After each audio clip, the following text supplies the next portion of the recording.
Oladokin comes near side. Smith with the catch, angling to the near side, and breaks a tackle. Touchdown!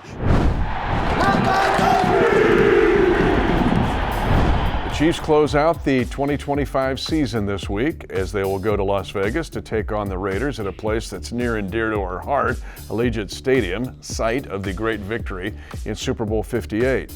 But a lot of discussion about why you'd want to win this game. There's still a lot here to be evaluated and some positive vibe that you can extract from this game if you beat the Raiders. Yeah, definitely. I look at last week against the Broncos. Now, we didn't end up winning, but there's a lot of positive things to take out of that game because you had a lot of young players in there getting valuable experience, and they were in there for winning plays, right? Plays that put us in a position where we could have won that game against Denver. I think about guys like Rashard Smith scoring a touchdown, also contributing with a big punt return, gave us a chance to win that game. Our tackles, Esapole and Chu Goderick, not a lot of experience between those two, but they go out there against one of the better pass rushes, if not the best pass rush in the NFL in Denver, and hold their own. Only 4 pressures allowed between those two against Denver last week. I think about Noel Williams on defense, played 72 defensive snaps last week, and according to Pro Football Focus, he was the Chiefs' best defender in that game against Denver. So I could go on, but this is just another opportunity for the Chiefs to go out there, get some valuable experience for some young players and some developmental players,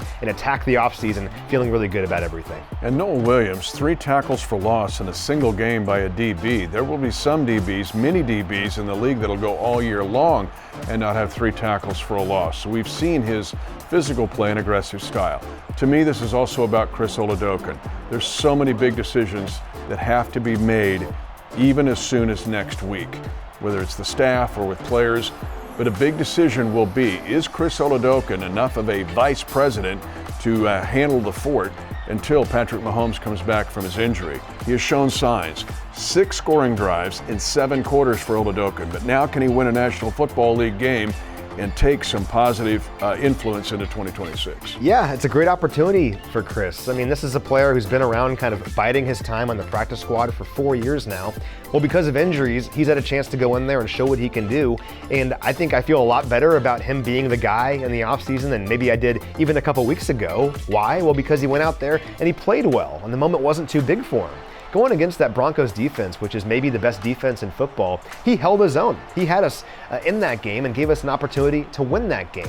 And the Broncos obviously had to win. They were playing for everything, and Chris went out there and made him sweat it out, right? So I think Chris Oladokin has showed us some things here over the last couple weeks. Moment hasn't been too big for him. Got to keep that going, though, because if you want Chris to be your guy in the offseason, you certainly want to feel good about it. And if he goes out there against the Raiders, plays really well, leads us to a win, you'd feel good about that situation for sure. And the red zone touchdown pass, you talked about Rashard Smith. To get that touchdown against the best red zone defense in the National Football League for the better part of the season in the Denver Broncos might be more significant than you think. For the Raiders, there's a chance, probably a chance, high probability they'll have the 1-1 pick. If they lose this game, it'll be a franchise record 15th loss for the Raiders. But you got to get ready for Kenny Pickett to be the quarterback. And Kenny Pickett has 15 victories as a starting quarterback in the NFL.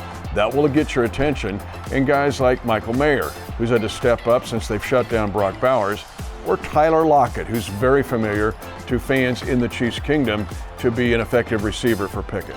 Yeah, despite their record and the struggles in offense the Raiders have had this year, they do have some players at the skill positions and some guys that can give you some trouble defensively. And again, if you're looking at this game from a developmental standpoint, that's a great opportunity for some of our young guys and our players we're trying to get a read on. And a guy who doesn't fit in the young player category, but in my mind is still worth evaluating, is Christian Fulton at cornerback. Now, Christian's a player we were really excited about during the offseason and going into this year. We thought he could be a starting corner for us. Injuries kind of prevented that from coming to fruition, but he went out there against the Broncos and played really well. I mean, he played all but 1 defensive snap in that game. He allowed just 1 catch for 45 yards, and he was often playing against Cortland Sutton on the other side, one of the better receivers in football. So Christian Fulton showed me some things in that game against Denver. Now here against the Raiders, a team that, yes, has struggled, but has some decent players at the skill positions. Let's see if he can do that again, stack a couple good games together, and attack the offseason training program head on.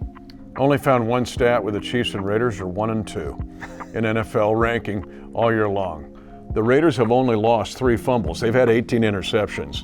There's only one team that has fewer lost fumbles than the Raiders, the Chiefs, with 1. Now, finally, We don't know if this will be Travis Kelce's last game or not, but if it is, Matt, wouldn't you want to win his last game? Yeah, I absolutely would. And, whether it is his last game or not, and we certainly hope he comes back, but either way, this is a great opportunity to celebrate the greatness of Travis Kelce and how he has changed everything for this franchise. I mean, think about it. He arrived here in 2013 when Coach Reid got here. And think about the amazing things this franchise has accomplished over the last several seasons because Travis Kelce has been right in the middle of this thing. AFC championships, Super Bowls, parades, all that stuff. Travis Kelce is one of the primary reasons we've enjoyed one of the greatest runs of sustained success for any franchise in professional sports. Travis Kelce is a legend. He's a future Pro Football Hall of Famer. And whether this is his last game or not, we're going to celebrate him out there on the field on Sunday. And all the more reason to try to win this football game. And by the way, it's Raiders week.